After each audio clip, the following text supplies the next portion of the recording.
pues tenemos esta tablita que ya la habíamos trabajado antes. Entonces tenemos los niveles RGB pues al máximo.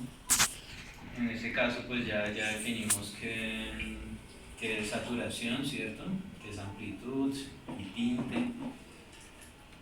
Tenemos la señal U y la señal V y pues esta sería la magnitud de la crominancia y el ángulo de la crominancia.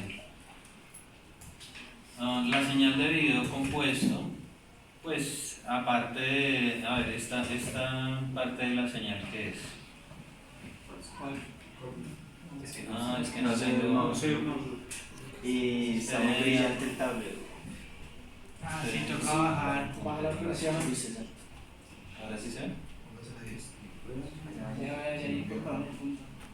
No está brillante. Sí, nosotros sí lo vemos brillante. Sí, profe, es por el ángulo. Por la luminancia. No, es que ya necesito escribir. Porque ahí sí se ve bien. Sí, así se quedó. Sí, se ve chévere.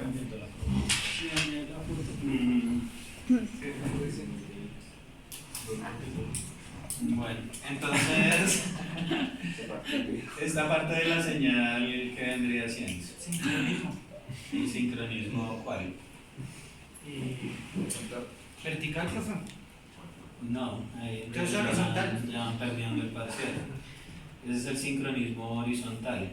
Esta señal que tenemos acá, pues no estaba antes. Ese es el sincronismo de crominancia. Es una ráfaga, una señal sinusoidal, de esta manera.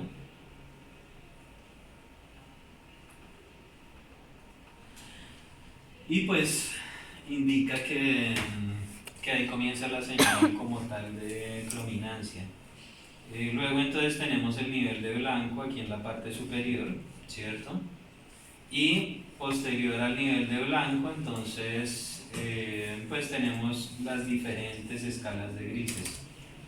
Aquí pueden observar que hay diferentes valores. Estos valores que están aquí pues corresponden a la luminancia de cada uno de los colores que ustedes están viendo.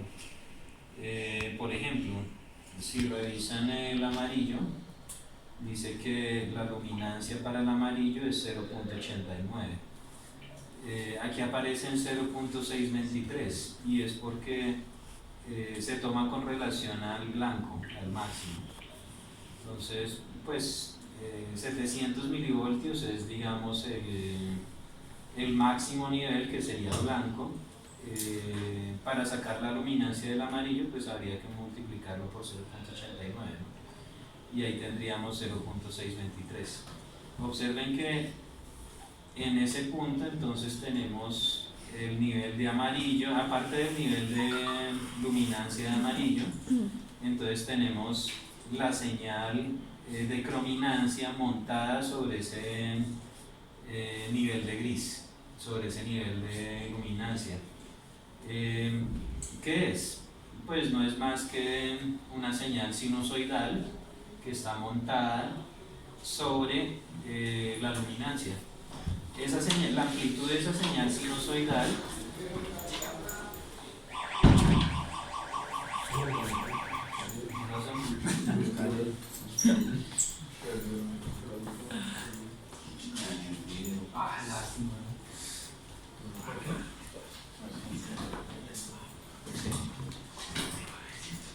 la amplitud de la señal de luminancia,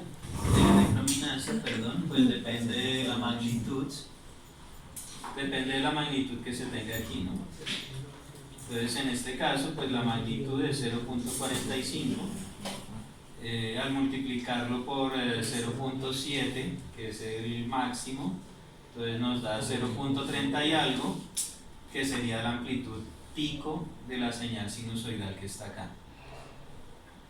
Entonces tendría 0.30 y algo hacia arriba, 0.30 y algo hacia abajo. Y bueno, pues ocurre lo mismo en esencia con todos los colores. Entonces para cada uno tenemos un valor de luminancia y para cada uno tenemos una amplitud pico de la señal de crominancia. Observen que en ninguno de los casos pues la señal de crominancia supera el voltio, ¿no? Supera 1 voltio. Luego, digamos cuando pasa toda la línea o cuando hace todo el barrido de línea, entonces viene el nivel de 0 nuevamente, el nivel de sincronismo horizontal, y aquí enseguida viene otra vez el burst para sincronización de color, sincronización de crominancia. ¿Alguna pregunta de la señal de video compuesto? ¿No hay? El diagrama de colores pues es el que también ya veíamos. Tenemos que para cada color pues tenemos un ángulo específico y tenemos una magnitud, ¿no? Entonces pues ya lo habíamos trabajado en alguna clase anterior, y pues este básicamente es el diagrama donde aparecen todos los colores, no solamente los que teníamos en la tablita, sino pues tenemos los ángulos entre 0 y 360 grados. Ahora, para la digitalización de la señal análoga, pues inicialmente existieron 2 formatos. Esos 2 formatos que existieron fue el formato de 1 y el formato de 2. El formato de 2, miren acá. Acá tenemos la señal análoga tal cual como la veíamos hace un momento. Esa señal directamente se pasa por el conversor análogo digital y pues tenemos básicamente la señal pues ya digitalizada al otro lado del conversor. Ese formato pues tiene una dificultad, y es que, bueno, la señal analógica compuesta tiene algunas variaciones entre el formato PAL, el SECAM y el NTSC, ¿cierto? Entonces, esas variaciones entre formatos hace que el formato digital D2 pues sea, digamos, más complicado de obtener, dado que las señales analógicas son diferentes. Habría que hacer un preprocesamiento para obtener el formato digital D2 antes de pasarlo por el conversor análogo digital. Por otro lado, entonces tenemos el formato digital D1. El formato digital D1 pues es el que se ha adoptado para la digitalización de la señal analógica, debido a que por aparte se digitalizan cada una de las señales. Perdón. Es decir, por aparte digitalizamos la señal de luminancia, y por aparte cada una de las señales de crominancia. A la final pues entonces tendríamos 3 señales digitales. La ventaja es que pues digamos que cumple para cualquiera de los formatos existentes. Enseguida entonces tenemos, bueno, ¿qué es la UIT? Ivonne, ¿qué es la UIT?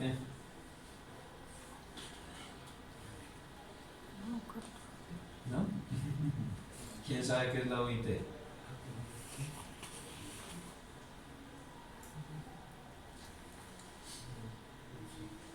La Unión Internacional de Telecomunicaciones. Es un ente de la ONU, pues que se encarga de dar una normatividad pues a las diferentes formas de comunicaciones, y digamos que hay diferentes estándares que se regulan mediante la Unión Internacional de Telecomunicaciones.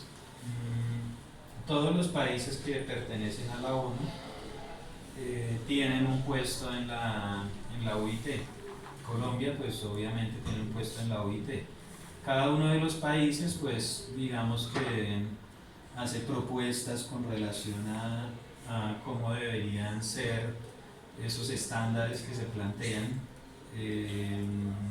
y pues también lleva bueno, no solo propuestas, sino resultados de investigaciones, de temas que se han trabajado mucho en determinado país y que pueden servirles a otros o que pueden servir para la regulación. Ay, no, madre.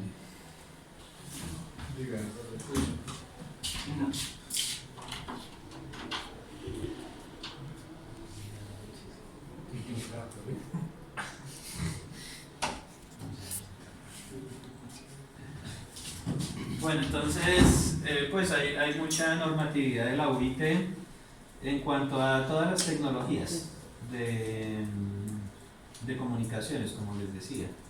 Entonces, por ejemplo, hay una serie de normas UITR pues, que están relacionadas con radiocomunicación. Esta norma que estamos viendo actualmente es la CCIR 601. Pues la pueden descargar fácilmente de la página de UIT.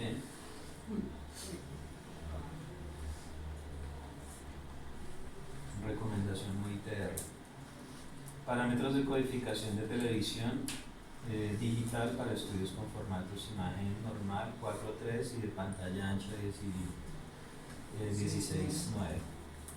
Y bueno, pues ahí pueden leer la norma. Ahí tienen unas ecuacioncitas y de eso se va a tratar el parcial. No les va a servir ese día. Tienen que leer todo esto. Bueno, pero en serio, pues sí es bueno que la lean. ¿Cuántas hojas son? Son solamente 20 hojas. 150. Es poquita, son poquitas hojas. Entonces, bueno, ahí lo pueden descargar. ¿Cómo es que se llama?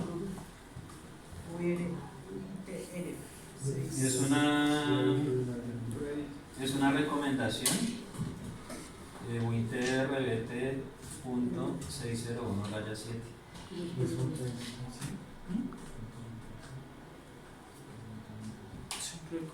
¿Señal? Eso, o sea, sí lo estudiamos. La idea es que lo revisen. ¿Qué es la recomendación UITR qué? No, yo se la subo en el... En la plataforma, en su resumen. Yo se la subo en la diapositiva. Y las diapositivas. También lo subo, sí. 601.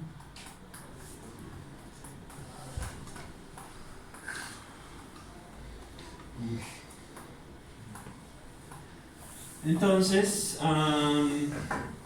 bueno, es en esencia un diagrama de bloques que muestra todo el proceso de digitalización de la señal analógica. Recuerden ustedes que partimos acá de unos sensores, ¿cierto?, que tiene la cámara. Esos sensores pues son unos sensores SD. Esos sensores SD pues entregan un formato RGB. Entonces recuerden que los estamos manejando entre la salida pues entre 0 y el 100%, ¿sí?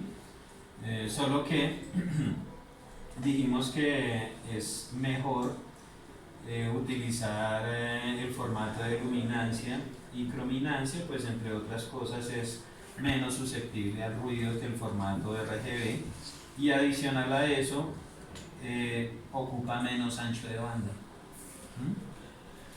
Además, pues bueno, luego veremos que pues hay que hacer compresión del video y pues digamos que en el formato luminancia-crominancia es más fácil realizarlo, ¿no?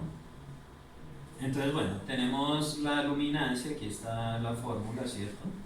Y tenemos la crominancia, solo que en este caso observen que no tenemos U y V, U y V, sino que tenemos CB y CR. Así es como lo menciona la recomendación. Otra vez porque me salí.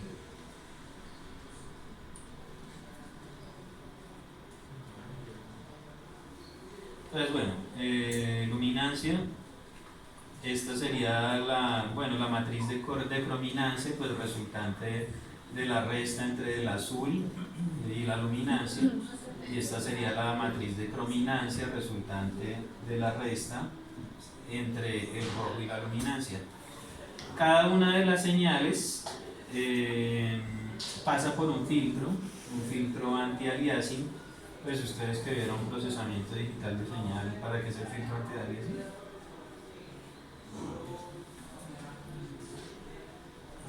Van a quedar mal en ese video ustedes.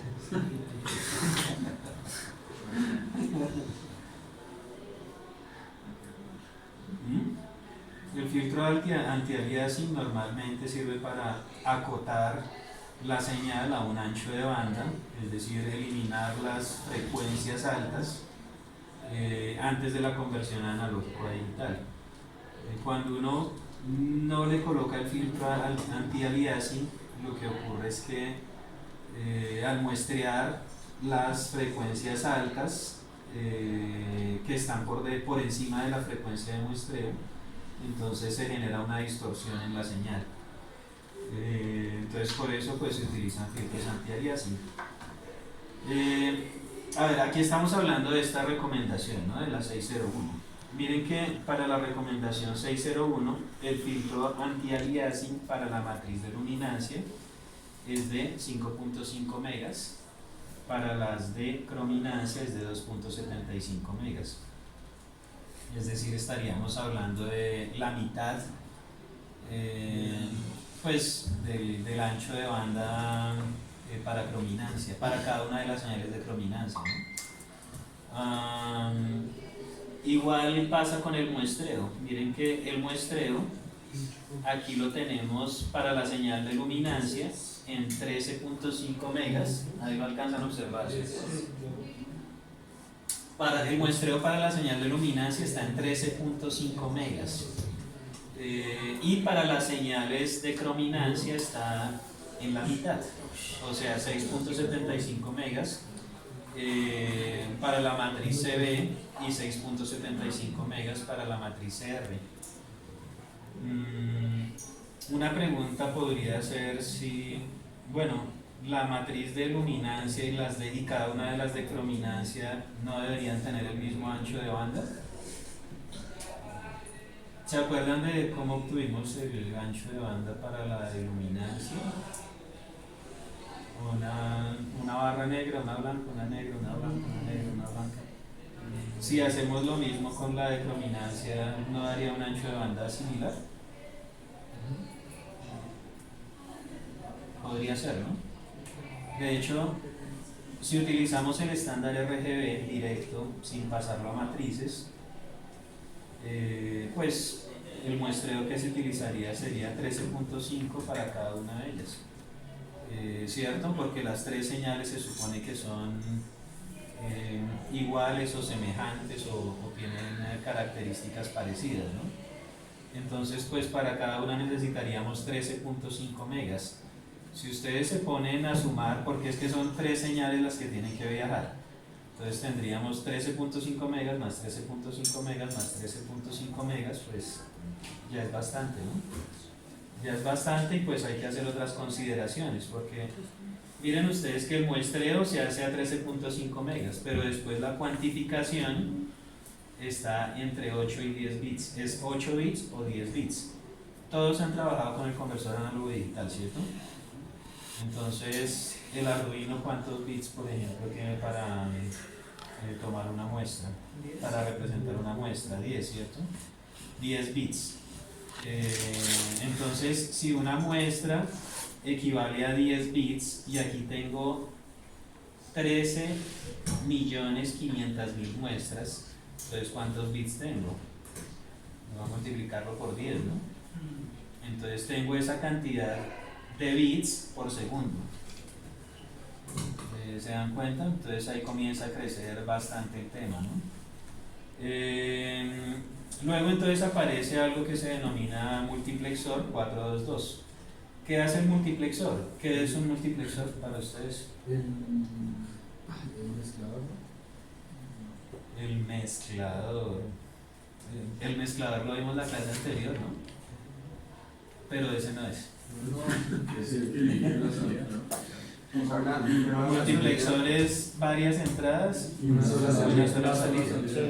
Lo que hace este multiplexor es colocar esta información, después esta información, después esta información.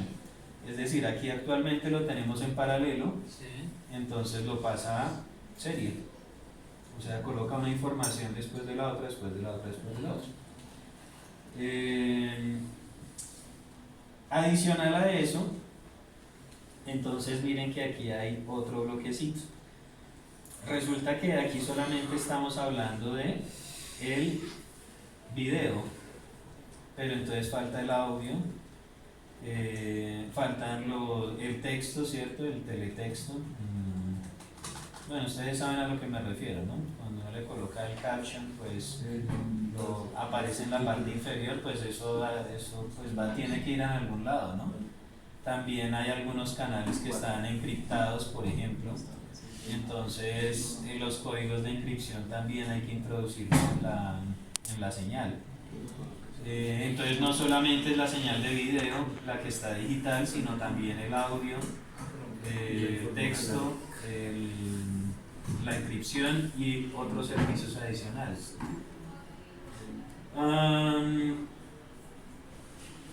Miren que aquí dice que al final tendríamos 27 MHz. Si lo observan aquí en la parte inferior, 25 MHz, pero eso pasado a bits, pues habría que calcular cuánto es, ¿no?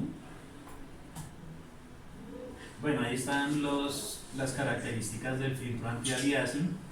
Para la luminancia, observen que tenemos acá el tope en 5.5 MHz, en 0 dB, y cuando estamos en 6.75 MHz tendría una atenuación de menos 12 dB. Recuerden ustedes que la frecuencia de muestreo es el doble de esta, ¿no? Es el doble de la máxima que aparece acá. Igual, la frecuencia de muestreo para la crominancia es el doble de lo que aparece acá. ¿Por qué es el doble? Porque las dos, ¿no? Miren acá, miren 6.75, ¿cierto?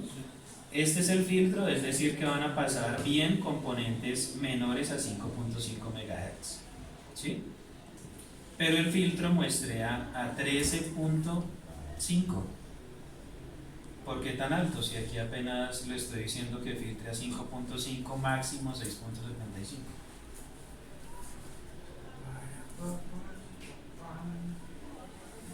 O sea, ¿te va a cumplir con qué?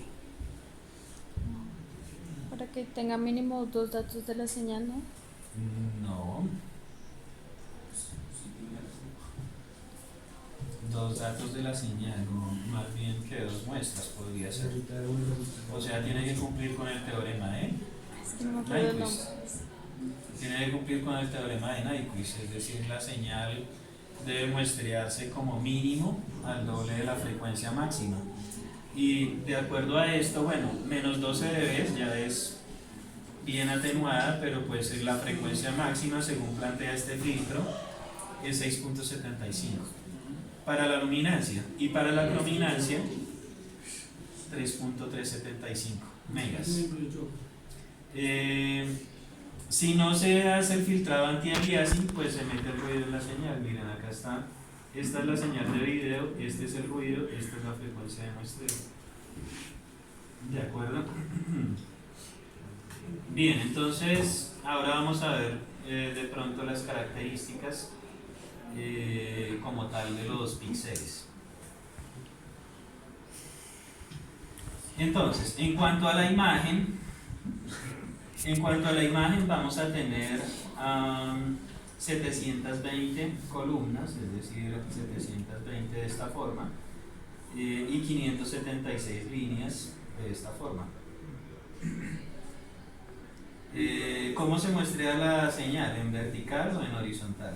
Horizontal. En horizontal, ¿cierto? Entonces, al mezclarse en horizontal, observen que entre esta muestra y esta muestra tenemos el tiempo de muestreo, o bueno, el periodo de muestreo, como dice ahí. Cada una de las muestras va a corresponder como tal a un píxel. Bien, entonces en horizontal pues vamos a tener 720 muestras. Y ustedes me preguntan ¿para cuál formato? pues, ¿cuáles veníamos trabajando? Por lo menos NTSC y PAL, ¿cierto? Pero pues también está el SECAM. Resulta que esa norma, pues estándar más bien, es para cualquiera de los formatos. O sea, pasamos en NTSC, ¿cuántas líneas teníamos? 525. Y en PAL, 625. Y aquí, 576. Para cualquiera. 576. Claro que SECAM también tiene 625, ¿no? Continuemos. Una característica del muestreo es que debe darse en el mismo tiempo para cualquiera de las imágenes que se tomen. Es decir, aquí tenemos una serie de imágenes. El tiempo de muestreo tiene que asegurarse que se dé en el mismo momento para cada una de las imágenes que tenemos. Entonces, bueno, el muestreo viene línea a línea, ¿cierto? Línea, línea, línea, línea. Y cuando llega a la siguiente imagen, nuevamente línea, línea, línea, y tiene que sincronizarse bien para que la tercera muestra que se tome, por ejemplo, de la siguiente imagen, coincida en el tiempo exactamente con la que teníamos en la primera. A ver, entonces aquí tenemos la frecuencia para PAL, aquí tenemos la frecuencia para NTSC. Esas frecuencias vendrían siendo ¿qué? Esas son las frecuencias de línea, ¿cierto? ¿Cómo las sacamos? Ya lo hicimos. Tenemos en NTSC 525 líneas. ¿En cuántos cuadros? En 30, ¿cierto? ¿Y eso cuánto da en total? Da 15.735, si no estoy mal. Acá es un poco menor. Observen que tenemos 15.734.26, 57.32. Y hay un pequeño comentario que ahí está NTSC corregido para facilitar entrelazado de espectros blanco y negro, color y sonido. Bueno, recuerden ustedes el espectro de la señal de luminancia con la de crominancia con la de audio. Pues lo que veíamos es que la señal de luminancia se alcanza a traslapar con la de crominancia. Entonces, ¿qué se hace? Pues se corre un poquito la señal de crominancia para que los espectros no queden, los armónicos de los espectros no queden exactamente en las mismas frecuencias, sino que se entrelacen. Y de esa manera, pues evitamos que se interfieran entre ellas las señales, la señal de luminancia y la de crominancia. Entonces, esa es la explicación de que la frecuencia sea un poco levemente menor que la que pues hemos calculado, ¿no? Entonces miren esta pequeña ecuación que tenemos acá.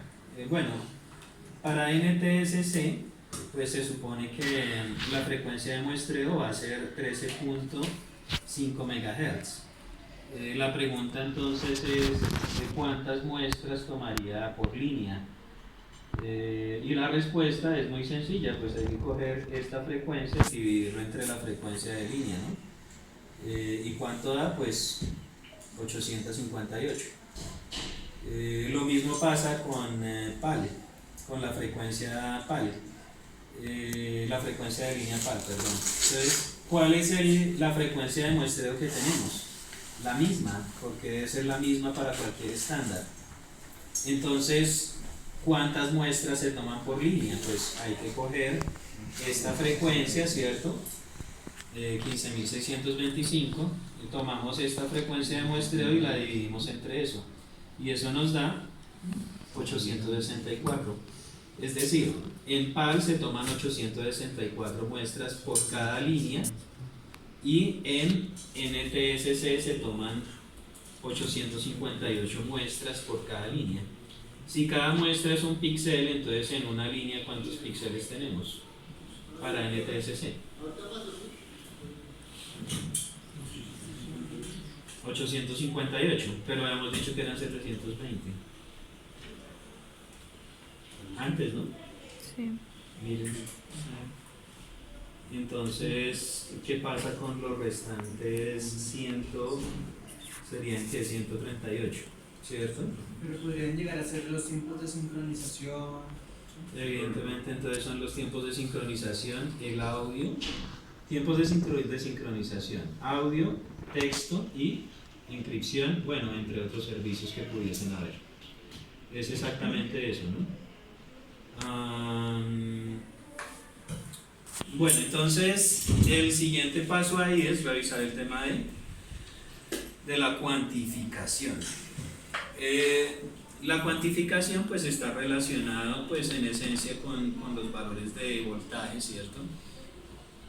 Y con cuánto va a valer cada uno de estos escalones pues cuando la señal se pase a digital. ¿Se acuerdan ustedes del concepto de resolución, ¿no? El concepto de gama de colores, que ya también lo habíamos analizado. El rojo y el cian vendrían siendo ¿qué?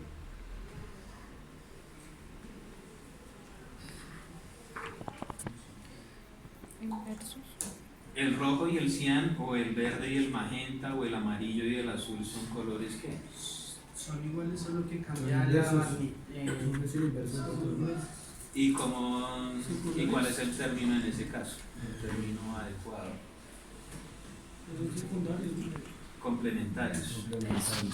Son colores complementarios. Entonces, hay un término que habría que definir ahí, es el rango dinámico de la señal. El valor de Y, o el valor de luminancia, entonces la tenemos entre el 0 y el 100%, ¿cierto?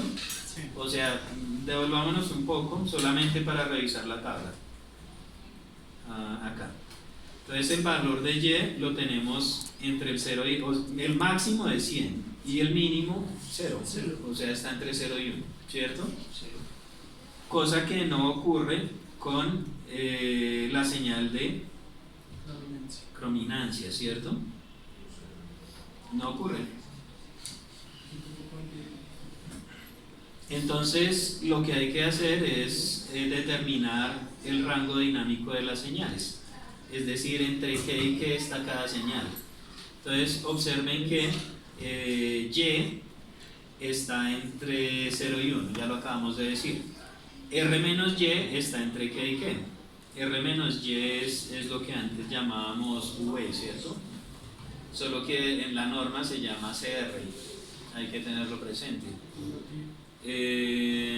Está entre menos 0.701 y 0.701. ¿Cómo lo sabemos? De hecho, porque bueno, si nosotros tomamos el valor R y revisamos el complementario, que es el cian, entonces pues ahí tendríamos los extremos para esa señal, ¿no? Y si lo vemos en la tabla,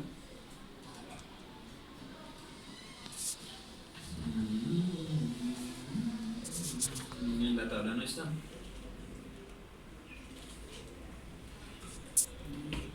Acá está, menos 0.61 y 0.61. Sí están complementarios, sí aparece, pero ese no es el valor máximo. Están acá. No superen el valor de 1. Entonces hay que volverlas más pequeñitas. Hay un factor de corrección para la matriz U, que inicialmente se llamaba U', y otro para V, que inicialmente se llamaba V'. Pero realmente, pues bueno, miremos aquí un pequeño detalle. Si nosotros decimos que la señal R está en 1 y G y B están en 0, es porque es un rojo puro, ¿cierto? Además que está en el 100% de amplitud y 100% de saturación. En ese caso, ¿cuánto sería la luminancia? La luminancia sería 0.3. Sería 0.3, porque esto es 1, este es 0 y este es 0, ¿cierto? Entonces tendríamos luminancia de 0.3. Y la señal R menos Y sería 07. 07.